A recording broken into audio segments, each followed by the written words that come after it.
अस्सलाम वालेकुम। बहुत दिनों से लेक्चर्स अपलोड नहीं हो रहे थे, तो आप सब बच्चों की मोहब्बत का शुक्रिया। आप कह रहे थे कि आए, इसीलिए अब कानून शहादत की लेक्चर सीरीज़ हमने स्टार्ट की हुई है।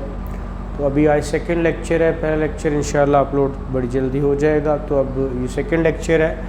कानून शहादत देखने को तो बहुत एक छोटी सी बुक है, लेकिन बहुत इम्पॉर्टेंट है सिविल के लिए भी, क्रिमिनल के लिए भी।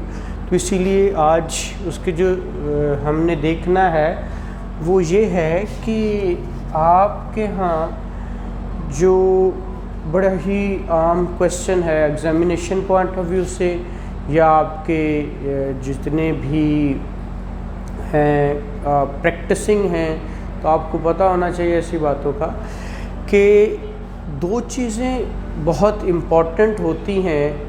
नंबर वन, आपको देखा होगा कि हमारे यहाँ ये जो QSO की स्कीम है, स्कीम के अंदर सिविल और क्रिमिनल दोनों लॉज के ऊपर जो है वो ये अप्लाई होता है कि कानून शहादत। अब देखिए QSO के अंदर सिविल क्रिमिनल, जब भी आप सिविल की स्टेजेस देखते हैं, लाइक आप प्लेंट से स्टार्ट करते हैं, तो प्लेंट से ऑनवर्ड आप जाते जाते सारे स्टेप्स आपने देखे होंगे, यूट्यूब पे पढ़े हुए हैं। जो स्टेप है उसके अंदर आप देखते हो इश्यूज़ जब फ्रेम होते हैं, फ्रेमिंग ऑफ इश्यूज़ होती है, तो फ्रेमिंग ऑफ इश्यूज़ को उस वक़्त एक लिस्ट ऑफ विटनेसेस आती है। अब देखिए लिस्ट ऑफ विटनेसेस किस चीज़ को सपोर्ट करती है? आपके प्लेंट को। विटनेसेस आपकी तरफ से भी होंगे। देखिए पार्टीज़ दो होती हैं, सारों को पता है, प्लेंटिफ होता है और डिफेंडेंट होता है। तो हर एक ने अपना अपना मौक़िफ़ जो होता है वो क्या होता है, देना होता है, साबित करना होता है। बट कैसे? प्लीडिंग से आपकी चीज़ें शुरू होती हैं। तो हर बंदा जिस वक्त प्लेंट लिखता है या दूसरा बंदा रिटन स्टेटमेंट लिखता है, तो दोनों में हर शख्स को, प्लेंटिफ को भी गवाहान देने होंगे और डिफेंडेंट को भी अपने अपने गवाहान देने होंगे, विटनेसेस देने होंगे। तो क्रिमिनल जो आपका कानून शहादत है वो एक्चुअली पहले एविडेंस एक्ट था, मीनिंग देयर बाय कि एविडेंस एक्ट जो कानून शहादत 1984 है, ये क्या कहता है कि शहादत देनी है आपने। अब देखिए शहादत यहाँ पे सिविल के अंदर आपको लिस्ट ऑफ विटनेसेस के थ्रू देंगे। मैंने स्कीम बताई, पहले लेक्चर में आपको मिल जाएगी। तो जब आप क्रिमिनल की तरफ आते हैं तो आप देखिए FIR है या आपका कंप्लेंट है, तो उन दोनों की सूरतों में आपने स्टार्ट किया और एंड पे चालान आ गया, या आपके जिस वक्त इशू हो गए क्या प्रोसेस, तो उस वक्त जब आपका क्या किया जाता है, चार्ज फ्रेम होता है। तो चार्ज फ्रेम होकर आपके पास चालान के अंदर एक लिस्ट होती है, एक खाना होता है जिसके अंदर विटनेसेस दिए होते हैं, विटनेसेस के नेम होते हैं। तो उसके ज़रिए साबित करना होता है प्रोसिक्यूशन ने, ठीक है। तो मतलब ये हुआ कि गवाहों के ज़रिए यहाँ पे भी गवाह होंगे और यहाँ पे भी गवाह होंगे। जब गवाहान आएंगे तो वो गवाही कैसे देंगे उसको, और कितने गवाह होने चाहिए, क्या होना चाहिए किसी भी मौक़िफ़ को सपोर्ट करने के लिए, तो वो आप देखेंगे सिविल के अंदर और क्रिमिनल के अंदर किस किस तरह। तो वो कौन बताता है? एक्चुअली हमारे सारे लॉज ये रिपग्नेंट टू कुरान और सुन्ना नहीं है, अकॉर्डिंग टू कुरान और सुन्ना है। तो जब कहा गया कि आपको नंबर ऑफ विटनेसेस और हु में बी अ विटनेस या कॉम्पिटेंट विटनेस, हमने ये देखना है। आज हमारा जो टॉपिक है वो है कि आपका कॉम्पिटेंसी, ठीक है, competency plus number of witnesses. अब देखिए ये इम्पॉर्टेंट है। आप जब LLB कर रहे थे तो उस वक्त भी आपने ये क्वेश्चंस पढ़े थे, लेकिन आपने थोड़ा सा इन चीज़ों को, अब कोशिश मेरी यही होती है कि आपको बहुत आसान करके दे दूँ। तो आर्टिकल 3 एंड आर्टिकल 17 ये दोनों देखने होते हैं आपने, ठीक है। 3 कॉम्पिटेंसी। अब बात यही है कि विटनेसेस तो होंगे, but who may be competent witness, किसको देखना है कि ये विटनेस कॉम्पिटेंट है, कौन सा नहीं है। ये आपको, आपसे मुराद कोर्ट है, आप बीइंग अ जज, बीइंग एन एडवोकेट, आपको पता होना चाहिए कि कौन सा बंदा कॉम्पिटेंट है और कौन सा नहीं है। तो जनरली अगर मैं आपसे पूछूं कि who is competent witness, every person. शाबाश शाबाश। अब सवाल मेरा अगेन यही, अगर मैं कहूँ कि 1 दिन का बच्चा या 100 साल का बाबा, ठीक है, कॉम्पिटेंट विटनेस है? 1 दिन का बच्चा कॉम्पिटेंट का विटनेस है? सर अगर वो आंसर कर सकता है तो शाबाश, यही बात है। उसने कहा हर शख्स कॉम्पिटेंट है, हर वो शख्स जिसको क्वेश्चन पुट किया जाए और उसका आंसर दे सकता रैशनल आंसर दे, आंसर नहीं, मतलब सूटेबल या रैशनल आंसर हो, तो वो शख्स क्या होगा, कॉम्पिटेंट विटनेस होगा। ठीक है, इवन दो वो कहता है कि अगर कोई शख्स है, बच्चा है, कौन, उसने कहा बच्चा, या उसने कहा कोई भी डिसीज्ड पर्सन, डिजीज मतलब मेंटली हो या फिजिकली हो, डेफिनेटली जो मेंटली प्रॉब्लम होती है तो उसको विटनेस के तौर पे तो लिया जा सकता है, लेकिन उनको क्वेश्चन करने हैं, किसने करने हैं, कोर्ट ने करने हैं, उससे पूछना है, हाँ भाई काके किधर आए हैं। अब देखिए वो 100 साल का बच्चा हो या 1 दिन का बच्चा हो, 100 साल का भी बच्चा ही होता है, क्योंकि वो उसका जो लेवल हो जाता है वो बिल्कुल कम, वो क्या हो जाता है, बच्चों की तरह हो जाता है। तो 1 दिन का बच्चा भी होता है। इन दोनों से क्वेश्चन पूछना है, बाबा जी किधर आए हो, खैर सीगी, कहता जी जी पुत्त मैं कोर्ट आया, की करन, उनके जी है फलां दा केस सी ते मैं उहदी गवाही देना आया। अच्छा अच्छा अच्छा ठीक है, मतलब ये कॉम्पिटेंसी है। उससे अब एक बंदा आए और वो बच्चा भी ना हो, बाबा भी ना हो, उस मतलब एक उधेड़ उम्र आप यूथ में ले आओ, उससे पूछा जाए हाँ भाई किधर आया, कहना पिकनिक थे या वलीमे थे, मैं कौन आ तू बंदा, लाइक जज है ना, कोर्ट पूछ रहा है, तो मीनिंग दे रहा है कि क्वेश्चन तो पुट कर रहे हैं, हाँ वो रैशनल आंसर नहीं दे रहा। तो रैशनल आंसर से, हाँ जी आजकल के बच्चे भी ठीक है, कंप्यूटर बच्चे ने, ठीक है, तो फट फट करके जवाब देंगे ने। कॉम्पिटेंट विटनेस की बात कर रहा है कि कॉम्पिटेंट के अंदर किसको कैसे कॉम्पिटेंसी चेक करनी है, तो वो इस तरह करनी, इनफर्म बेचारा बहुत लागर आदमी, उसने कहा इनफर्म वर्ड यूज़ किया हुआ कानून शहादत के अंदर, इनफर्म।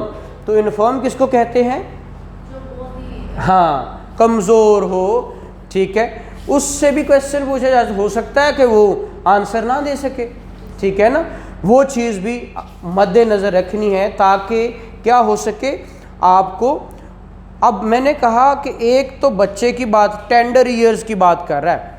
टेंडर ईयर्स क्या होते हैं, छोटी उम्र, और एक्सट्रीम ओल्ड एज, बाबा, मैंने ये इसीलिए बच्चा और बाबा दोनों का मैंने कहा, दोनों की स्ट्रीम है। हाँ जी।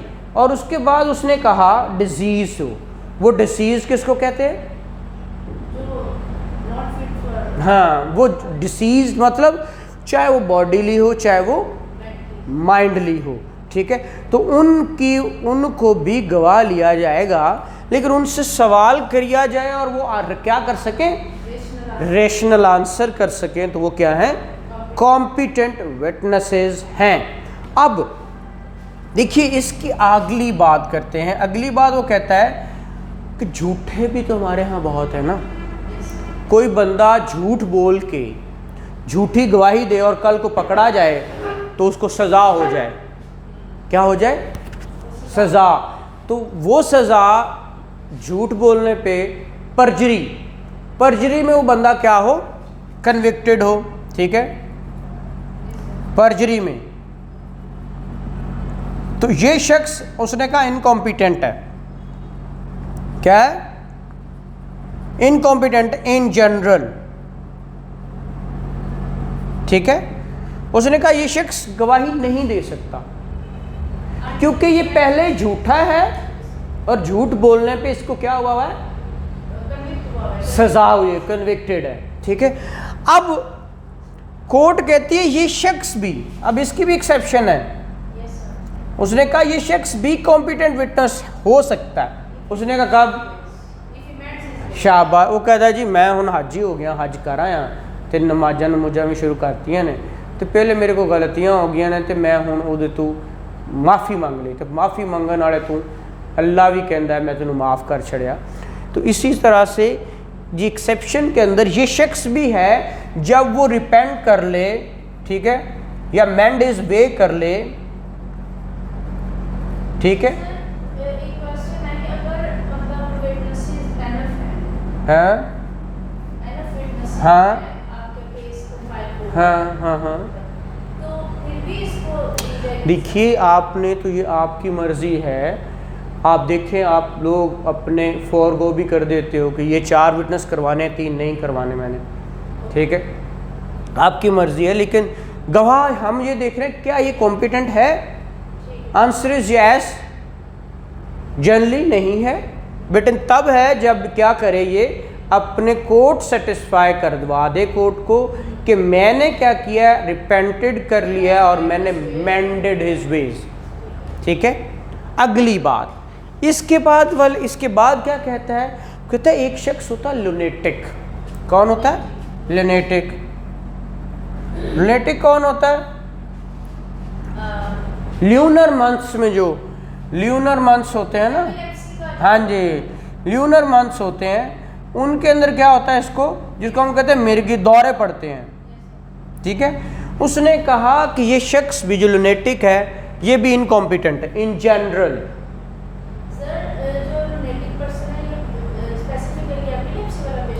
देखिए लुनेटिक उसको कहते हैं जिसको दौरे पड़ते हैं, फिट्स होते हैं। उसने कहा कि लुनेटिक अगर वो है तो वो क्या है, इनकॉम्पिटेंट है। बट जब ये बंदा आउट ऑफ क्या हो, ल्यूनेसी हो, then he is a competent witness.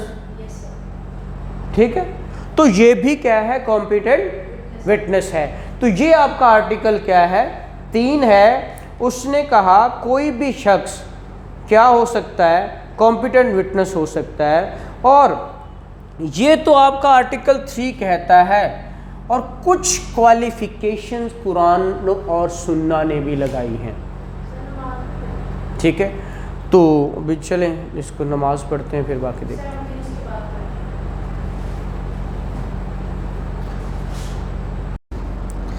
जी, तो हम ये देख रहे हैं, देखिए कॉम्पिटेंसी ये तो वो है जो कानून शहादत आर्टिकल 3 ने डिटरमिन की है। देखिए एक कॉम्पिटेंसी जो कुरान एंड सुन्ना, हॉली कुरान ने जो कहा है कि कौन कॉम्पिटेंट होगा, जैसे कि आपका मुख्तलिफ हदूद लॉज बने हुए हैं, तो हदूद लॉज के अंदर नंबर ऑफ़ विटनेसेस को छोड़कर क्वालिफ़िकेशंस उनकी अलग से है। तो वो जो कुरान सुन्ना वाली क्वालिफ़िकेशंस हैं, जैसे कि तज़किया तो शहूद है, तज़किया तो शहूद, ठीक है, ये जो तज़किया तो शहूद है ये क्वालिफ़िकेशन है। ठीक है, ये कुरान और सुन्ना ने दी हुई है। अब देखिए इसके अंदर वाइडर स्कोप में अगर इसकी डेफिनेशन ली जाए, वो कह रहे हैं कि ये वो शख्स होता है जो एब्सटेन फ्रॉम मेजर सिंस हो, मेजर सिन जिसे कहते हैं गुनाह कबीरा। ठीक है, वो जो गुनाह कबीरा से बचा हुआ हो वो, और ट्रुथफुल विटनेस हो। तो ये 2 क्वालिफ़िकेशंस हैं। बाकी अगर इसको हम मुहम्मदन लॉ में देखें तो इसके अंदर बहुत सारा इसको और भी क्वालिफ़िकेशंस हैं, बट जो हदूद लॉज हैं, ज़िना है, कज़फ़ है, ड्रिंकिंग है, ठीक है, उन सारों में आप देखेंगे कि तज़कियत शहूद विटनेस होने चाहिए। क्या होने चाहिए? हाँ, अगर वहाँ पे कहता है कि अगर वो विटनेस नहीं है अवेलेबल, तो फिर जो इनमें से कोई अवेलेबल है आर्टिकल 3 वाला, अगर तज़कियत शहूद नहीं है तो फिर उसके मुताबिक उसको सज़ा ज़रूर होगी। हाँ, हदूद में नहीं होगी, हद में नहीं होगी, लेकिन फिर ताज़ीर में हो जाएगी। ठीक है, आपने देखा होगा हदूद और ताज़ीर। ताज़ीर आपका वो सज़ा है जो आपका पीनल कोड बताता है, जिसको हम ताज़ीरात पाकिस्तान कहते हैं। पहले वो ताज़ीरात हिंद, अब भी हिंदुओं को लाइक जो इंडियंस हैं उनके लिए ताज़ीरात हिंद है, और हमारा ताज़ीरात पाकिस्तान है पार्टीशन से पहले। ये क्योंकि ये इसका ईयर देखेंगे तो 1860 है। ठीक है, और जो आपका इस PPC का है तो 1860 है। वो ताज़ीरात पाकिस्तान है, ये ताज़ीरात हिंद है। ठीक है, तो ये तज़कियत शहूद क्योंकि ये मुस्लिम्स के लिए है तो ये प्योर मुस्लिम्स पे अप्लाई होगा। तो ये भी कॉम्पिटेंसी है जी। 1860 का जो इरा होता था तो सब मिक्स ही थे ना। हाँ, वही कह रहा हूँ। तो ये 47 में आके पार्टीशन हुई ना। तो उस टाइम सर जो सजाएं होती थी वो मुस्लिम्स के लिए इसके अकॉर्डिंग नहीं, मुस्लिम्स के लिए तो फिर अलग से लॉज है ना। तो ये इसीलिए उस वक्त तो ये फिर एविडेंस एक्ट ही चलता था ना। इवन दो कि 84 तक एविडेंस एक्ट ही चलता रहा है। ठीक है ना, 1984 में आके कानून शहादत ऑर्डर आया है। ठीक है, तो ये चीज़ें थी। ये भी क्वालिफिकेशन है ये according to holy Quran and Sunnah, और ये क्वालिफिकेशन अकॉर्डिंग टू आर्टिकल 3 उसने कहा ये होगी। अब बात आती है नेक्स्ट नंबर पे। देखिए, ये तो सिर्फ कॉम्पिटेंसी की बात थी ना, कि हम कौन कॉम्पिटेंट है, कैसे शहादत देगा, कौन कौन शहादत दे सकता है। सिंपल उसने उसने कहा कि कौन है, उसने कहा कॉम्पिटेंट विटनेस कौन है, उसने कहा ऑल पर्सन्स। वर्ड यूज़ क्या किया? All persons. तो ऑल पर्सन्स की बात कर रहा है, ऑल पर्सन।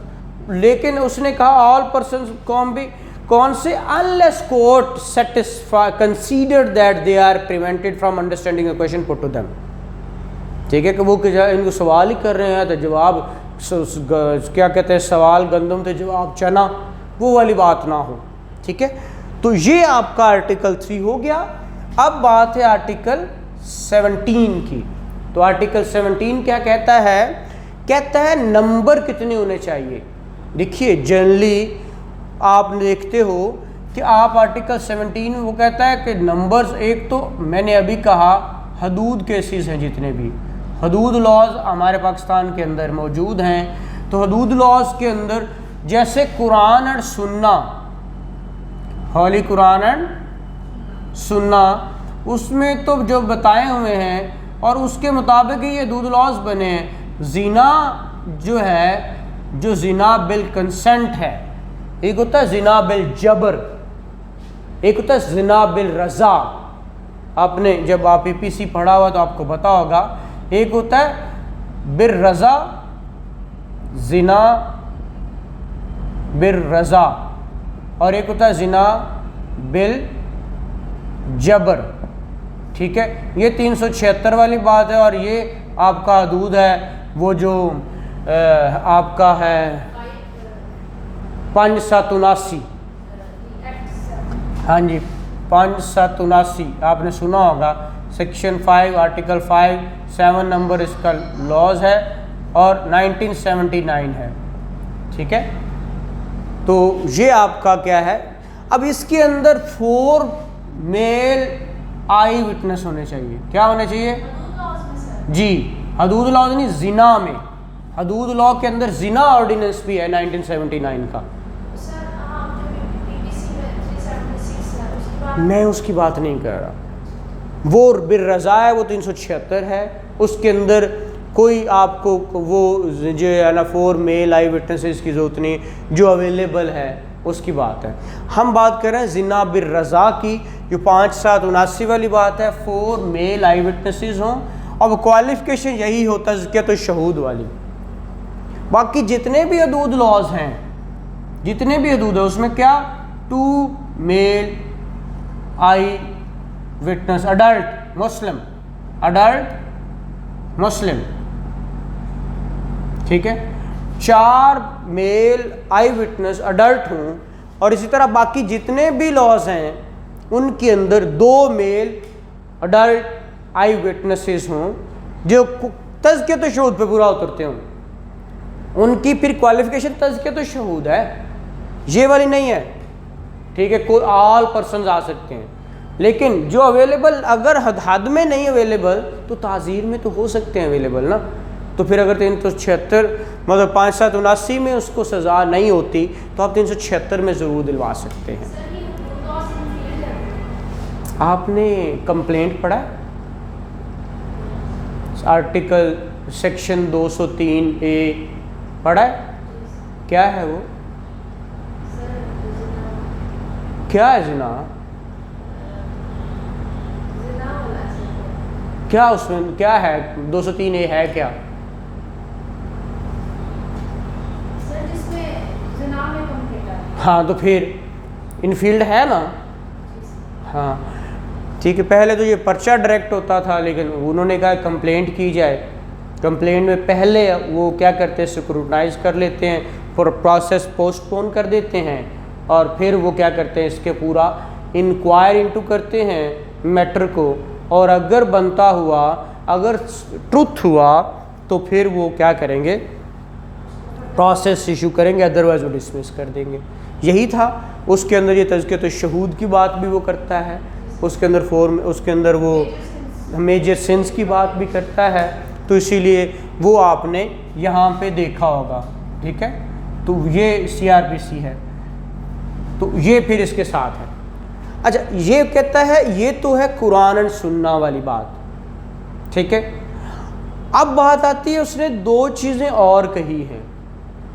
वो कहता है नंबर ऑफ विटनेस के अंदर पहली बात करता है, अगर कोई इंस्ट्रूमेंट कॉन्ट्रैक्ट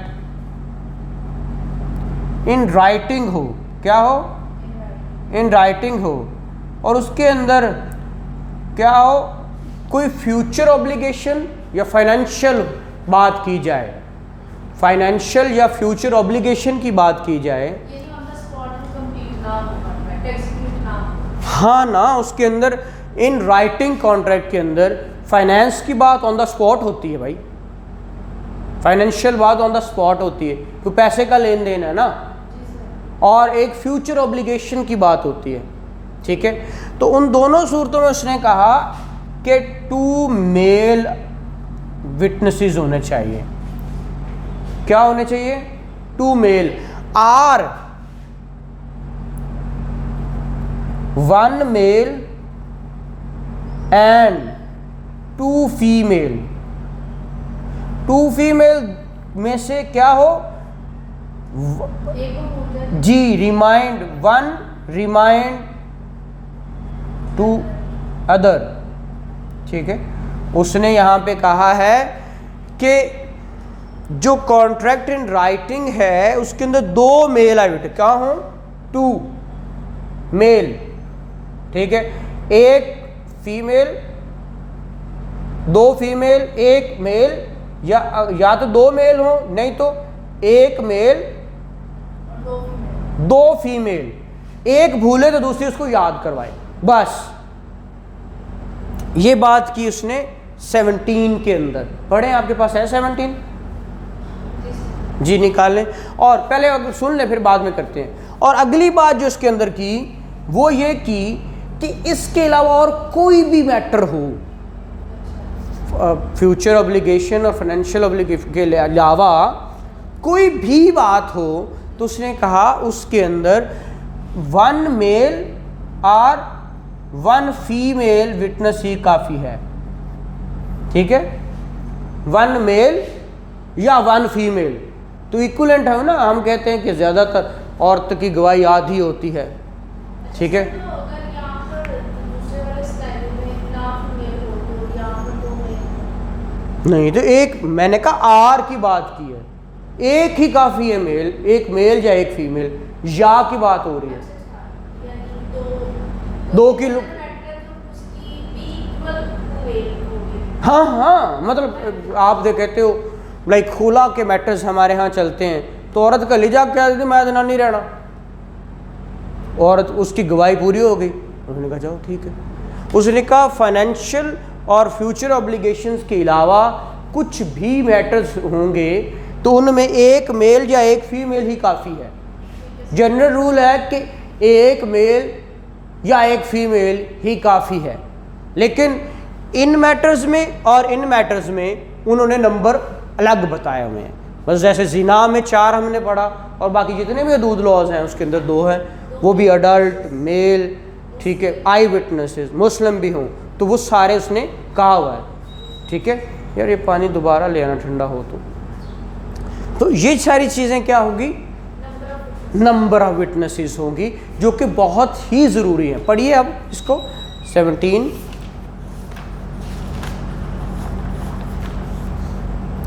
मैं पढ़ देता हूँ। The competence of a person to testify and the number of witnesses required in any case shall be determined in accordance with injunction of Islam as laid down in the holy Quran and Sunnah. जैसे मैंने यहाँ पे बता दिया, ये Holi Quran and सुन्ना वाली बात।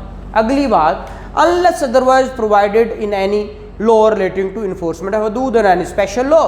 स्पेशल लॉ भी बन सकते हैं, उसके अंदर वो बता सकता है इतने विटनेसेस होने चाहिए, या हदूद लॉज मैंने बता दिया पहले ही।